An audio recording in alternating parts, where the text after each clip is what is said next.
Bismillahirrahmanirrahim. Dear students, this is the 18th lecture of course title Introduction to Special Theory of Relativity. The course code PHYS 4135.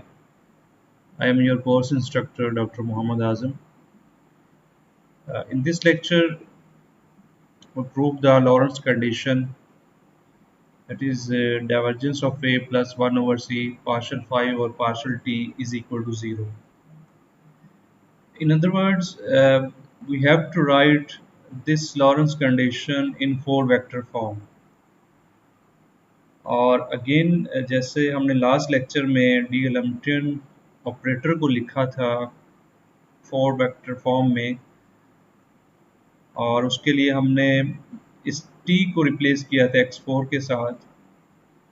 सो यहाँ पे भी हम because divergence of ए के अंदर, जैसे यहाँ आपको इक्वेशन 2 में नज़र आ रहा है, 3 कंपोनेंट्स हैं x1, x2 और x3. इसीलिए हम चौथा कंपोनेंट इसके साथ एसोसिएट करना चाह रहे हैं और हम इसको रिप्लेस करना चाह रहे हैं x4 के साथ. तो हम जैसे हमने लास्ट लेक्चर में चेन रूल अप्लाई करके इसको रिप्लेस कर दिया था, सिमिलरली यहाँ पे भी हम चेन रूल अप्लाई करके इसको रिप्लेस कर सकते हैं.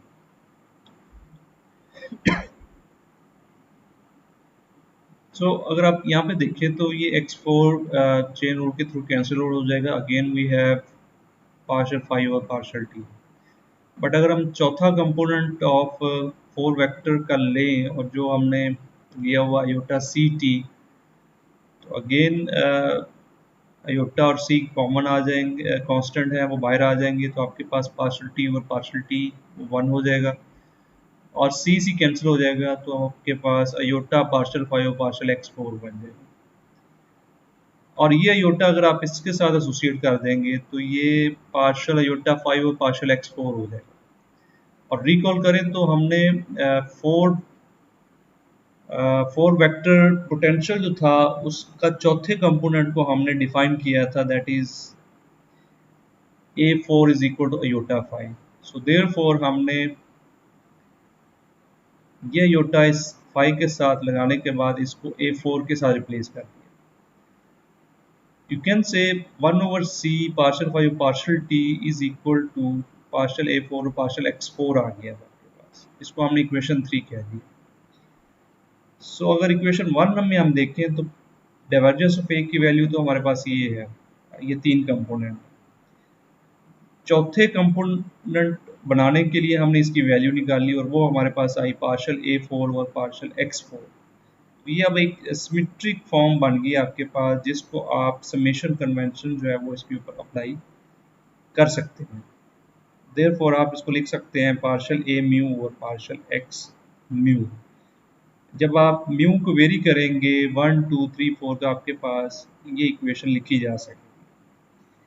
This is known as Lorenz condition. Also states that the divergence of 4 vector is 0. You may ask to prove that the divergence of 4 vector is 0.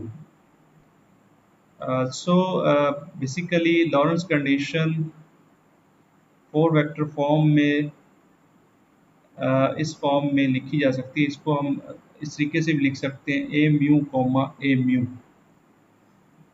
Next article में हम current density को 4 vector form में लिखना चाहेंगे, जो कि हम last lecture में हमने यूज़ भी किया था, दैट इज़ जे म्यू. और उसकी वैल्यूज़ हमारे पास थी J1, J2, J3, या हमने उसको लिखा था JX, JY और JZ. जबकि फोर्थ कंपोनेंट J4 जो था उसको हमने आयोटा C रो निकाला था. इसको प्रूव करने के लिए we consider two frame of reference, जो हम लॉरेंस कंडीशन भी प्रूव करते वक्त हमने ली थी. So we have two frame of reference, that is S and S dash, and suppose that in frame S dash a charge Q dash is at rest. This charge Q is at rest in a small volume delta T prime. which for convenience we take as a rectangular box, and let rho prime be the charge density as measured by an observer S dash. Then we can write q prime is equal to rho prime into delta tau prime. इसको हमने equation 1 से label कर दिया है, where prime mean these quantities are observed in frame S dash. जबकि similarly इसी quantity को हम फ्रेम S में लिख सकते हैं विदाउट प्राइम, जो कि यहाँ पे इक्वेशन 2 के तौर पे आपको नज़र आ रही है। और यहाँ पे डेल्टा टॉ जो है वो वॉल्यूम है, Q चार्ज है, and rho a charge density as observed by an observer in frame S। अगर हम यहाँ पे ये अज्यूम करते हैं कि ये जो चार्ज है this is a 4 dimensional scalar quantity, और ये हम जानते हैं कि जो स्केलर क्वांटिटी होती है that is invariant under transformation. यहाँ पे अगर हम इसको कह रहे हैं कि this is a 4 dimensional scalar, तो इसका मतलब ये है कि a given charge has the same value in all inertial frames, और in other words we say it is covariance under transformation. Once अगर हम ये कहते हैं कि इट इज़ अ कोवेरियंस, तो Q और Q प्राइम जो है वो इक्वल होंगे, that is Q prime is equal to Q। और ये बेसिकली एक्सपेरिमेंटली प्रूफ है, देयरफॉर हम यहाँ पे ये अज्यूम कर सकते हैं कि Q is equal to Q prime. और इक्वेशन 1 और 2 को देखें तो हम इनको कंपेयर कर सकते हैं, therefore rho delta T is equal to written as rho prime into delta T prime। और डेल्टा टी चूंकि हमने वॉल्यूम कहा हुआ है, तो वॉल्यूम अगर हम देखें as observe by frame S, तो वो डेल्टा एक्स, डेल्टा वाई और डेल्टा जी के तौर पे आएगा, जबकि with respect to frame S dash that is represented by delta x prime, delta y prime and delta z prime. अगर ये दोनों वैल्यूज डेल्टा टी और डेल्टा टी प्राइम की हम इस इक्वेशन में सब्स्टिट्यूट कर दें, तो हमारे पास ये इक्वेशन इस फॉर्म में आ जाएगी, which we call as equation 3। Here we can say delta x, delta y, delta z are the lengths of the box parallel to x, y and z axis as measured in S frame, while the prime lengths correspond to the measurements in frame S dash. This is basically parallel to x prime, y prime and z prime axis। और यहाँ पे चूंकि हमने ये assume किया हुआ है कि मोशन जो है वो अलोंग एक्स एक्सिस है, देयरफॉर एज यूजुअल हमने लॉरेंट ट्रांसफॉर्मेशन में भी देखा था, अगर एस डैश जो है वो मूव कर रहा है with uniform speed along x axis, then we have isotropy in y and z axis, that means there is no change along y axis and z axis। Same assumption हम यहाँ पे use कर रहे हैं, so that's why delta y prime will be equal to delta y and delta z prime is equal to delta z। और अगर ये दोनों वैल्यूज हम यहाँ इक्वेशन 3 में यूज करें, तो चूंकि ये दोनों इक्वल हैं, तो लेफ्ट और राइट हैंड साइड से we can cancel out these two terms and we left with the equation 3 as rho delta x is equal to rho prime delta x prime। और चूंकि हमने ये कह चुके हैं कि आपकी ट्रांसफॉर्मेशन जो है वो अलोंग एक्स एक्सिस है, therefore change along x axis तो आएगी, और वो एज ए लेंथ कॉन्ट्रैक्शन के तौर पे आएगी। हम वो लेंथ कॉन्ट्रैक्शन वाला फिनोमेना अगर यूज़ करें, तो हमारे पास डेल्टा एक्स प्राइम जो है वो लिखा जा सकता है is equal to gamma delta x.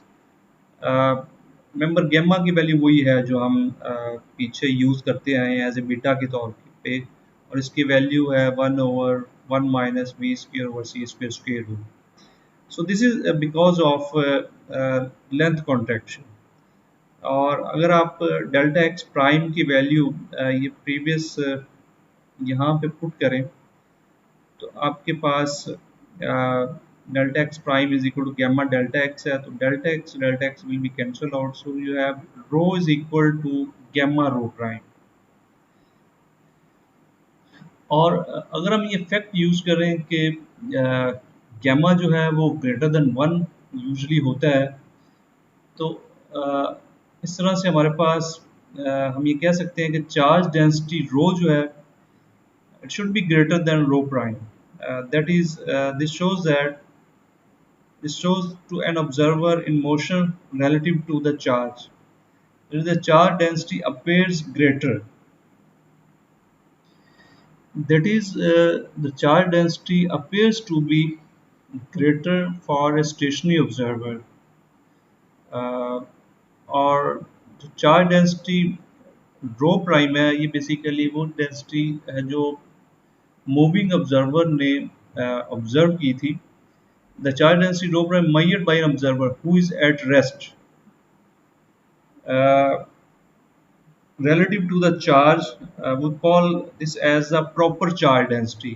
So we can say rho prime को as a proper charge density के तौर पे ले रहे हैं, बिकॉज ये जो मूविंग ऑब्जर्वर की कॉरस्पॉन्डिंग तो ये रेस्ट पे है, बिकॉज जो हमने वॉल्यूम एलिमेंट लिया है वो फ्रेम एस डैश में लिया है, और फ्रेम एस डैश में होने की वजह से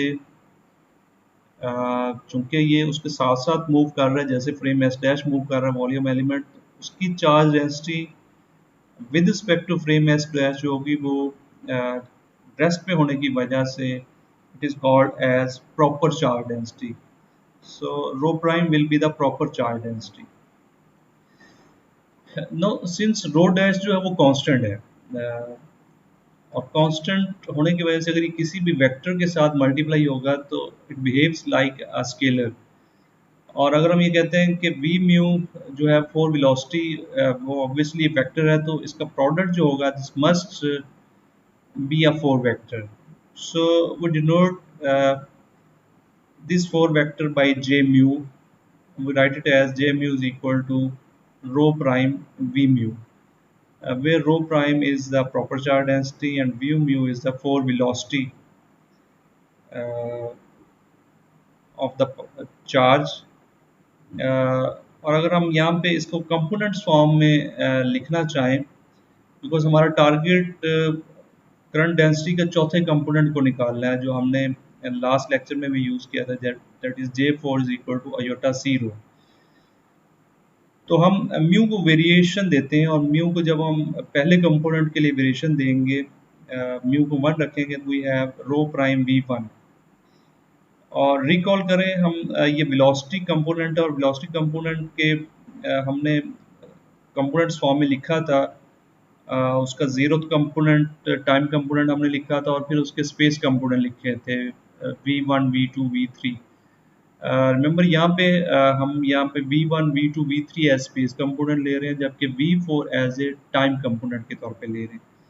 सो हमारे पास जो स्पेस कंपोनेंट का पहला कंपोनेंट आता था वो गैमा v1 था या गैमा vx था, गैमा या बीटा vx था। तो अगर हम उसकी वैल्यू यूज करें बीटा की, वो है 1 माइनस v/c², तो ये हमारे पास लिखा जा सकेगा as gamma rho prime vx, या अगेन हम बीटा की जगह गैमा यूज कर रहे हैं। सो ये गैमा इस रो प्राइम के साथ जो हमने प्रीवियसली अभी प्रूव किया है, that is rho is equal to gamma rho prime के तौर पे, इसको अगर हम यूज करेंगे गैमा रो प्राइम को, तो ये लिखा जा सकेगा रो vx।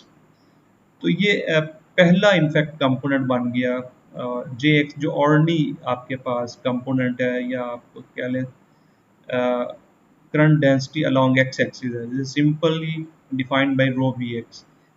सिमिलरली अदर जो 2 कंपोनेंट्स हैं वो भी ऐसे ही लिखे जा सकेंगे। जब आप म्यू को 2 रिप्लेस करेंगे तो you get j2 row prime v2, और v2 की अगेन वैल्यू पुट करेंगे तो vy आ जाएगा, और इस तरीके से गैमा रो प्राइम vy आ जाएगा, और आप लिख सकेंगे रो vy, तो ये jy आ जाएगा। सो सिमिलरली ये 3 कंपोनेंट्स एक ही तरह से लिखे जा सकेंगे, जिसको आप J2 को लिख सकते हैं jy, और J3 को लिख सकते हैं jz। बट चौथा कंपोनेंट वो ऑलवेज डिफरेंट होता है बिकॉज ऑफ टाइम। ये आपने फोर वेक्टर में भी देखा था, फोर वेलोसिटी में भी देखा था, इवन फोर फोर्स में भी देखा है, फोर मोमेंटम में भी देखा है। तो ये टाइम कंपोनेंट चेंज होता है as compare to space component. So चौथा कंपोनेंट जो हम यूज़ करेंगे J4, तो ये हमारे पास आ जाएगा रो प्राइम V4। और रिमेंबर यहाँ पे अब हम वो वैल्यू यूज़ करते हैं, वहाँ पे हमने गैमा C लिया हुआ था चौथा कंपोनेंट, या हम कह रहे हैं जीरोथ कंपोनेंट था वहाँ पे as a time component for velocity का। तो ये हमारे पास आ जाएगा बीटा C। चूँकि हम कह चुके हैं कि इन टर्म्स ऑफ इलेक्ट्रोमैग्नेटिज्म हम अयोटा का यहाँ पे इस्तेमाल कर रहे हैं। सो ये हमारे पास आ जाएगा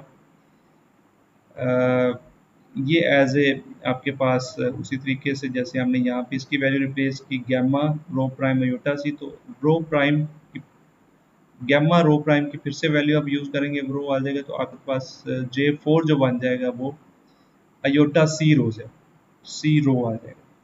सो इस तरीके से ये चारों कंपोनेंट्स हमने निकाल लिए, J1 J2 J3 and J4। तो इसको आप कंपोनेंट्स फॉर्म में लिख सकते हैं as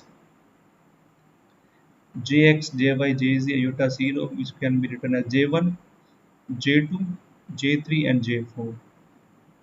These are the components of four vector. इसको हम इस फॉर्म में रिप्रेजेंट कर सकते हैं। This four vector is called the current density four vector, and equation 7 shows that J and rho are not independent quantities but are different components of the same entity. Next lecture में हम field tensor proof करेंगे, which is a very important to write the Maxwell equations in four vector form. हम एक tensor develop करेंगे और उस tensor की मदद से जो भी हमने आज फोर इक्वेशंस लिखी हैं, जो मैक्सवेल इक्वेशंस थी, उनको हम बारी बारी उनको कन्वर्ट करेंगे इनटू कोवेरियंस फॉर्म या invariance form. So thank you very much.